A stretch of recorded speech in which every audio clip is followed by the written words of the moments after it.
This is my 1988 Dodge RAM50. It's basically the same thing as a Mitsubishi Mighty Max, rebranded as a Dodge. It's been sitting here for a few months now because last time I went to crank it, the battery died on me. And then I went and jumped it and wouldn't crank. Went and looked under the hood,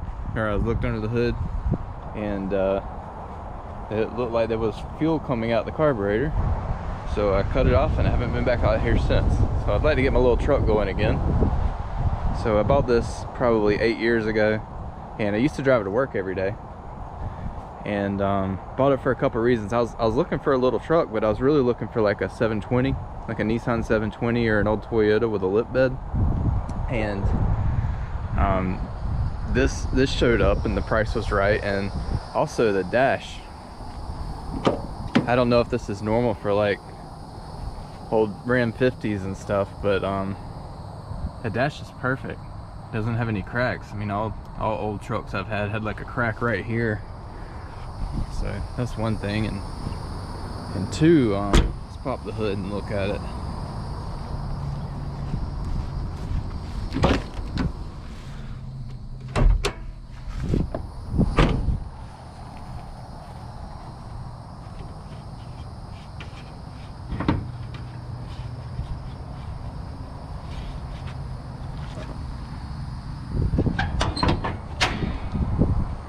Yeah, so it has a, let's see if we can see. Here, hold on a second, let me get the hood prop.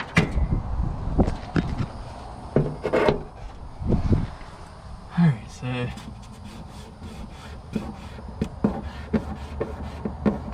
right there it says engine. I don't know if you can see it, it says 063B. And that is a single overhead cam version of the 4G63 engine, which is the same as the 4G63T engine used in a 90s turbo Eclipse, makes a couple hundred horsepower, and what they share is a block. So I can get a 4G63T motor and swap this out for it, and I'll have a couple hundred horsepower turbo motor in a little truck, and I think that'd be a lot of fun. So that's ultimately what I want to do. But for now I just want to get us running good again so I can go to the trash dump on the weekends. I live too far away from work now to drive this to work every day in its current shape. But so when I bought it, had the original carburetor on it, which that's been swapped out for a Weber. I don't know if you know anything about like late 80s carburetors. They started making them really complicated, putting a lot of electric solenoids and stuff on it so they could do computer controls on it for emissions and adjusting idle and everything, and it's just really hard to work on. So I got rid of that. Replaced the head gasket. So I have a short clip I might post up here in a second, but so I guess the head gasket had been blown for a really long time, and you can see all the kind of rust around here. It's really nasty in there. So I've done the, let's see, right there, and this orange stuff's just everywhere. So I've put detergent in a few times and cleaned it out, just never really gets there. So next, when I rebuild the engine, I might just replace this radiator if I can find one. But yeah, so I replaced the head gasket, put it back together, put the Weber on it. You know, it ran fine, but then it smoked. It didn't smoke originally, but it was smoking after that, and so I had to pull the valve cover back off and replace the valve seals, and that's how it is now. So it's looking pretty rough now. You can see it was smoking a lot and stuff before I kind of rebuilt it. I don't think things have really gotten worse. It definitely leaks a lot of oil. I didn't rebuild anything, you know, just did the head gasket and the valve seals. So what I have is a full rebuild kit with you know, rings and all the gaskets, head gasket and seals and everything. So I want to go through this thing at some point. May also I have one of those little, I can't remember the name of it right now, but the little Volkswagen superchargers. I might stick one of those on here for fun. Just kind of play around with it. It's a little fun weekend truck. And then eventually, you know, I'll put the 4G63T in it. I have been collecting parts over time. Still got a few more parts to go. But right now I just want to get it working. So let's get some jumpers on the battery, start charging that up. Let's cut the ignition on and see if we still have fuel coming out the carburetor. Alright, so I got the jumper pack on it. I think it's a little weak, but I'm just gonna cut the ignition on, let the fuel pump run for a little bit and see if it's dumping fuel out the carburetor.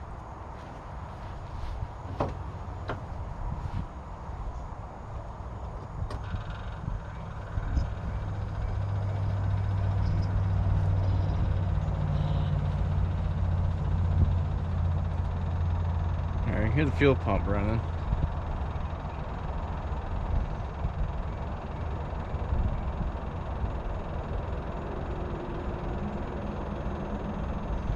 Definitely smell fuel. Let's see, there's something's been leaking.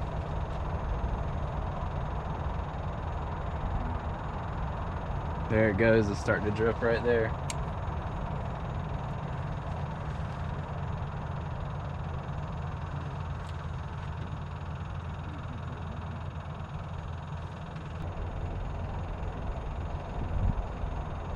You know, I don't know if that's the float bowl leaking or not. I mean, maybe that's just this seal right here going bad. It's definitely coming from where the throttle goes into the carburetor.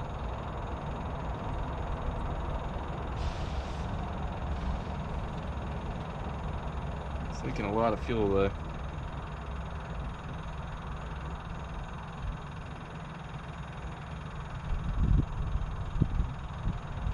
Well, anyway, let's take that carburetor off and go into the garage and take a look at it. And I said this was a Weber earlier. This may be a Weber, but I bought this off of eBay a long time ago. It's much more likely a fake Weber or knockoff.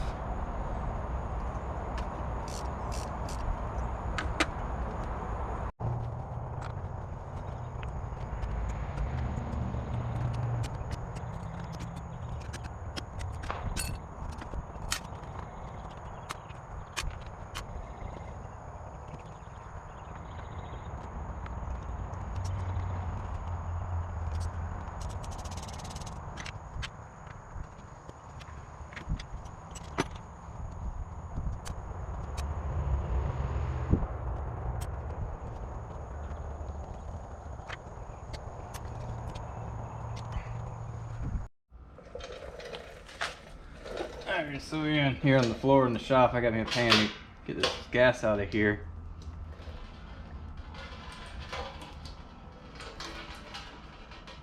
Kind of work out of here. Alright, so throttle's right here. And that's the shaft right there it was leaking out of.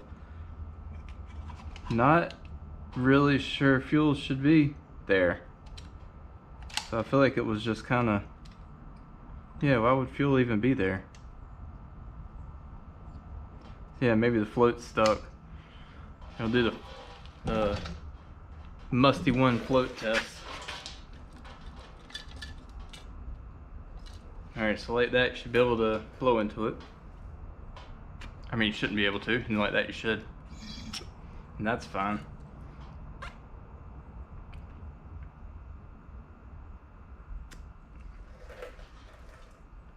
Yeah, still not quite sure why fuel would be coming out of there. Not sure why fuel would be coming out of there. Because the float's over here. You know, all the gas should be sitting here. And with it just sitting there, there shouldn't be fuel anywhere else. You know, how would it end up all the way over here? So, it must have been leaking. Let's take this apart a little bit. At least, you know, clean it up. Clean up the needle and make sure the float looks fine and everything's in place. We'll put it back together. I've got the battery charging. That's the main thing you need to do, get it to where it'll crank. So let's get this thing apart.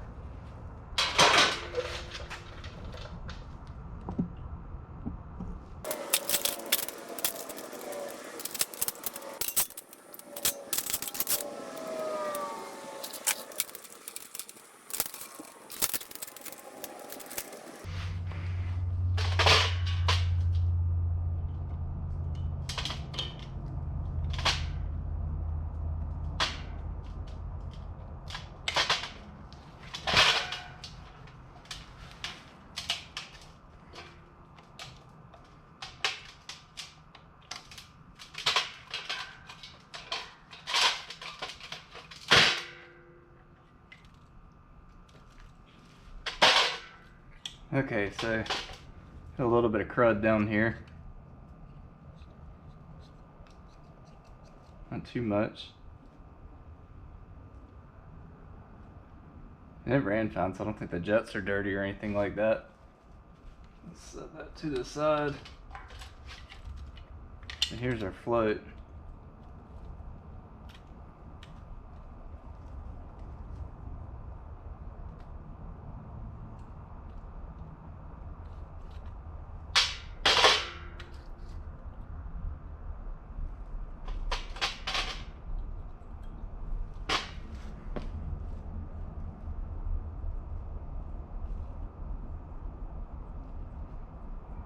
It's rubber, so it's not like a brass one where they'll get where they need to be polished or something.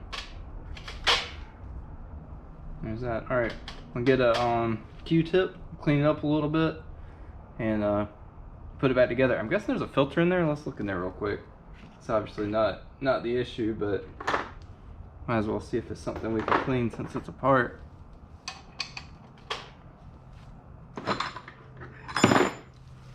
I'm thinking it was just stuck. You probably already solved it just by taking it apart and putting it back together.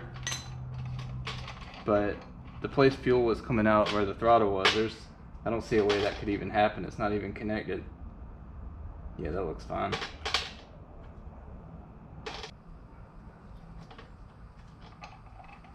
So I think it was just stuck from sitting.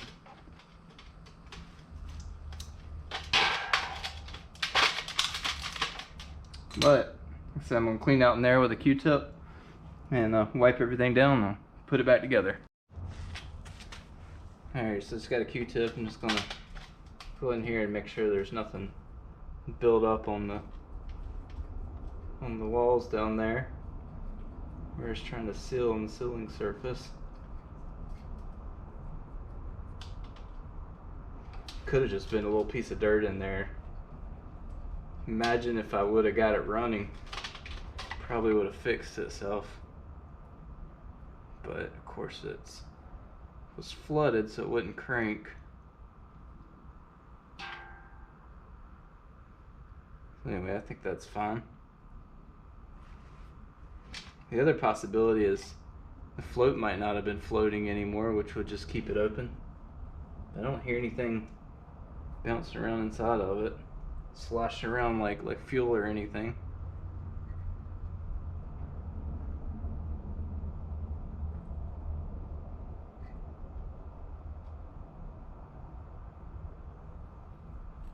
I wonder which way it goes. I guess that would go down. We'll go with that. Actually, no, it has to be that way.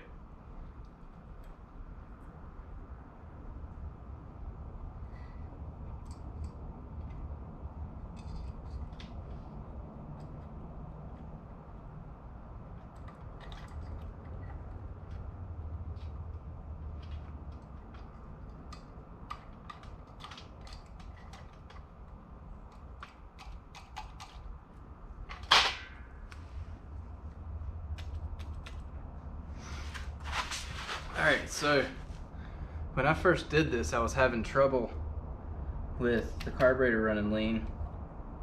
And it turns out that's not even what it was. So I bent this tab down a little bit. You can see how it's kind of leaned down like that. It should be completely flat, so I'm going to bend this tab back up.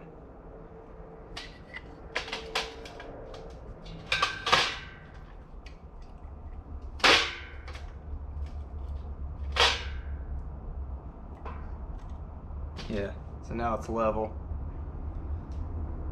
It was just an attempt to richen it up a little bit. But that wasn't the problem anyway, that's already been solved. So that's back like it's supposed to be. Alright, so back to this.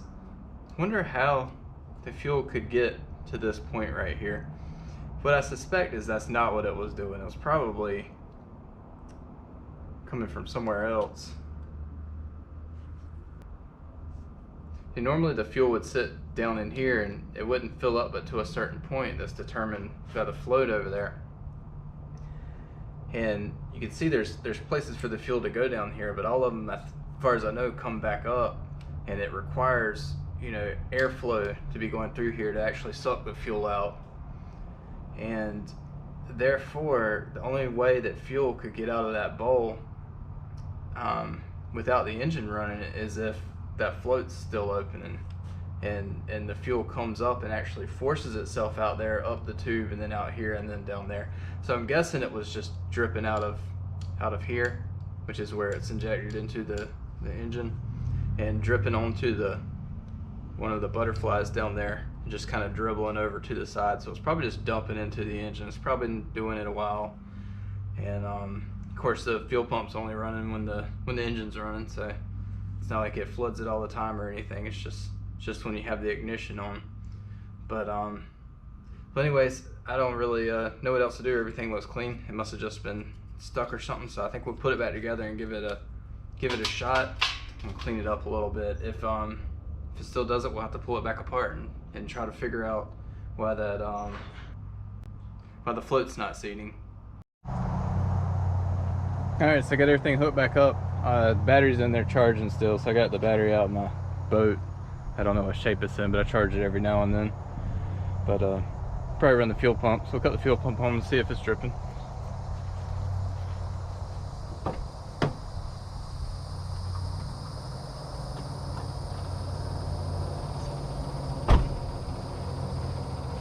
Alright, fuel pump's on.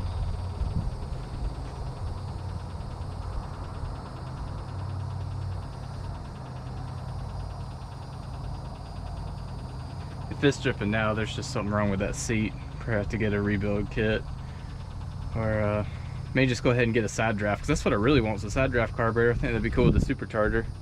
I'm just gonna scrap all this once I get the turbo engine put together anyway.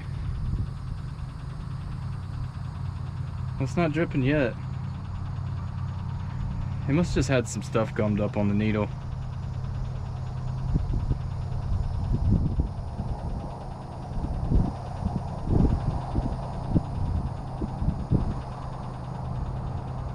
Yeah, I don't see anything. See if this battery's strong enough for it to crank.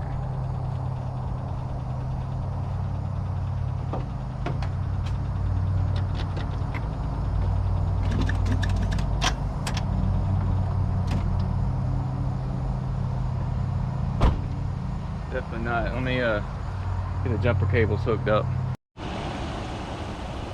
So it's been charging for a while and it still doesn't turn over, so I was thinking maybe it's locked up for some reason. I can't turn it over by hand. I started pulling the spark plugs out, and that one's definitely got some liquid on it.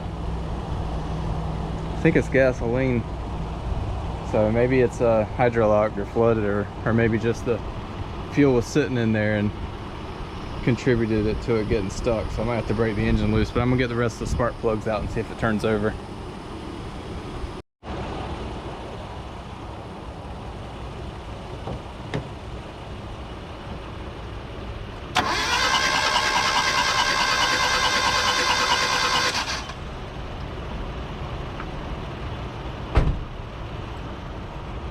I was turning over fine with the spark plugs out. It does seem a little slow.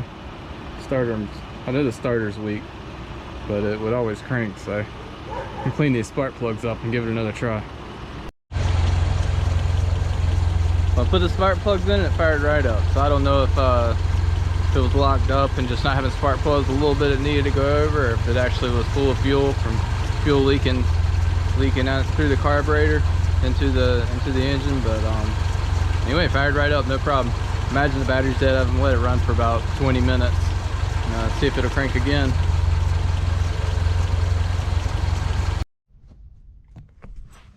Alright, well, I guess there's nothing to do now but go for a ride.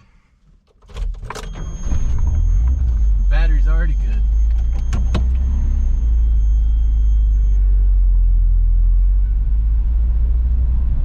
Turn Don Williams down. We'll get a copyright strike.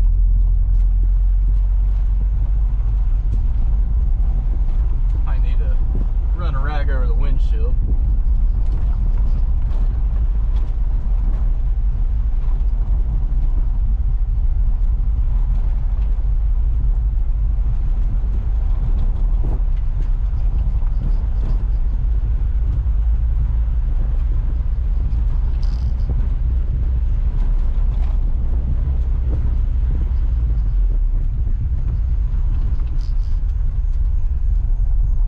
brakes work. That's good. Probably should have checked that before now.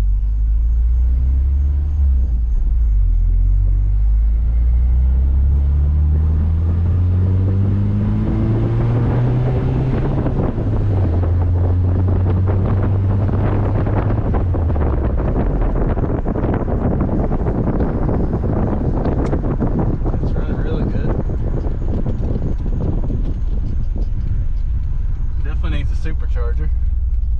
Be a future project.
With the float leaking, it's probably been happening